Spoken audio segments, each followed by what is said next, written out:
D'accord, on va passer au groupe qui est ici. Alors, racontez-nous tout. On aura deux personnages principaux. On aura le point de vue d'un infirmier, puisque on voit que c'est des blessés, tout ça. Et le point de vue d'un soldat. Et donc, l'idée serait que le soldat, en arrivant, il commence à faire connaissance avec l'infirmier. Il commence à lui raconter son vécu de guerre un peu. Et il lui raconterait toutes ses aventures, ce qui s'est passé, toutes les grandes batailles qu'il a fait, et tout ça comme ça. Donc là, plutôt un dialogue entre deux personnes.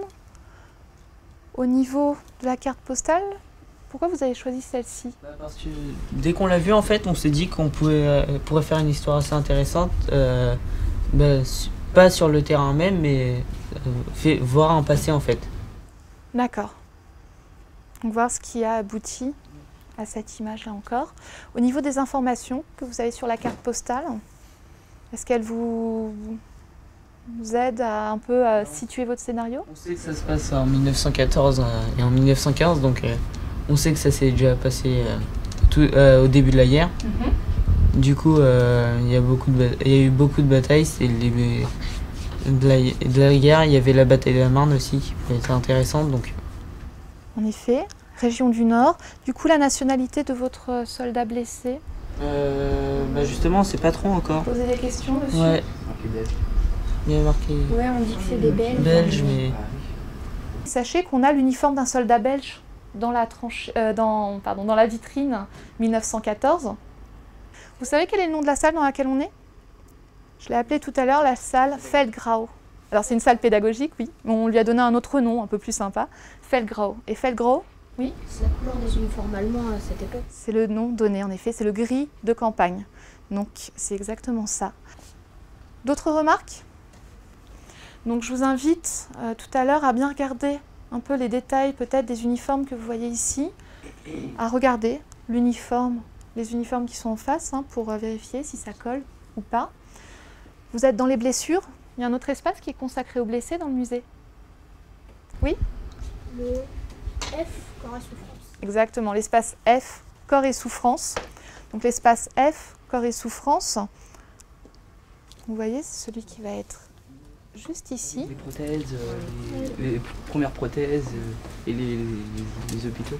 Exactement, ça va être justement les blessés, aller chercher les blessés, les emmener dans les hôpitaux, les soigner, les rééduquer. Donc vous aurez peut-être aussi là des objets, des supports, par exemple les bandes de pansement, les boîtes de morphine. Est-ce que ça peut vous aider?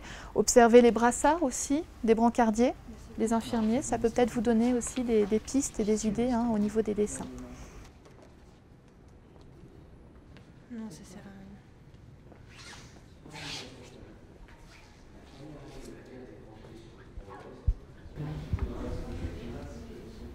rien. Le truc français, c'est Kako.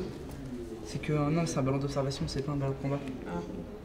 Et je sais pas, faut trouver un ballon de combat. Ça devait être un Bah, ballon c'est de ça, combat. ouais, mais c'est. Déjà, la première fois, on était avec un guide, donc elle nous expliquait ce qui se passait à la guerre, elle nous montrait. Et on y est retourné une deuxième fois pour nous aider à la BD, pour pouvoir prendre des photos après, pour nous aider au dessin, nous concentrer plus sur des éléments qu'on n'avait pas vraiment vus avec le guide.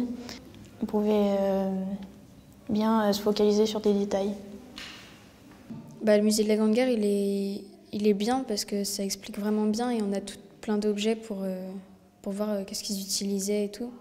Alors que certains musées, ils mettent juste des photos et on ne peut pas tout utiliser. Par exemple, au musée de la Grande Guerre, il y a une pièce où c'est dans les tranchées et on peut voir où est-ce qu'ils dormaient et tout. Donc ça, c'est intéressant. Ça servait à quoi? Je sais pas. Crever des ballons. Ah si, peut-être. Je sais pas. Et ça, c'est bon qui lâchait dans l'air dans les avions. C'est les avions qui les balançaient. Attends, là, il y en a une allemande. C'est ça. Je trouve que notre professeur a une très bonne idée de travailler sur un musée comme ça parce que les gens de notre âge, on n'a pas trop envie de visiter des musées. Pour nous, c'est ennuyant, c'est nul. Alors que là, on a été visité dans le cadre de l'école, donc on n'avait pas le choix d'y aller. Et tout le monde, pratiquement dans la classe, a trouvé que c'était super, que tout le monde voulait y retourner pour le refaire en fait. Bah moi, à la limite, je préfère aller en musée avec la classe qu'avec tout seul avec ma famille ou voilà, parce qu'avec la classe en fait on découvre ensemble. On est beaucoup plus cultivé et on n'a pas vraiment d'heures en plus que les autres en fait. Donc c'est un grand plus et c'est une très bonne idée. Ouais. C'est tout. Et après ça c'est le reste, tout ça c'est bon, porter après qu'il achète. Les bons 4 litres. C'était bourré. Pour ce qui est des projets des années précédentes, la première fois qu'on a travaillé avec le musée, en fait, on avait été contacté par leur équipe parce qu'ils cherchaient des projets histoire de l'art. Et là, c'était vraiment super, le musée n'avait pas encore ouvert et ils proposaient de nous ouvrir les réserves et de laisser aux élèves l'accès aux objets de façon libre. Les enfants ont choisi un objet qu'ils voulaient représenter et ont créé une histoire autour de ça. Cette année-là, David était vraiment très utile parce qu'il fallait tous qu'ils aient le même personnage. Ils racontaient l'histoire du même soldat à travers tous les objets qu'ils avaient choisis. Donc toi, tu avais aidé à faire le portrait robot un peu du personnage pour qu'on soit sûr de bien le repérer. Et cette année-là, le projet a été accueilli vraiment chaudement par les élèves, le fait d'avoir accès aux réserves du musée.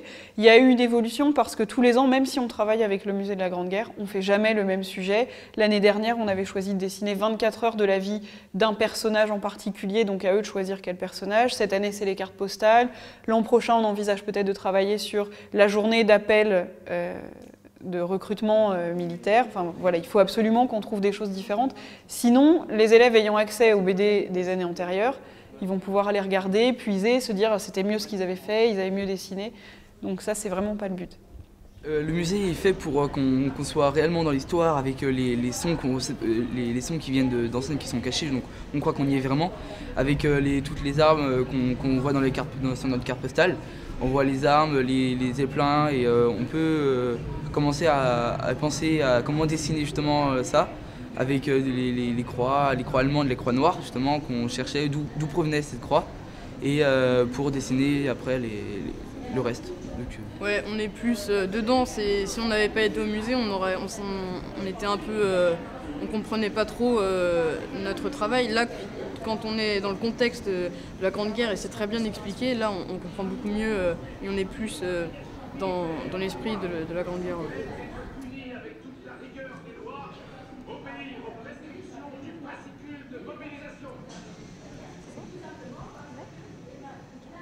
Pour les rédactions, il faut trouver l'imagination. Avec la BD, on la trouve justement. Quand on nous donne un sujet, par exemple. Je suis venu aujourd'hui pour vous participer à votre atelier BD, vous aider à faire une bande dessinée.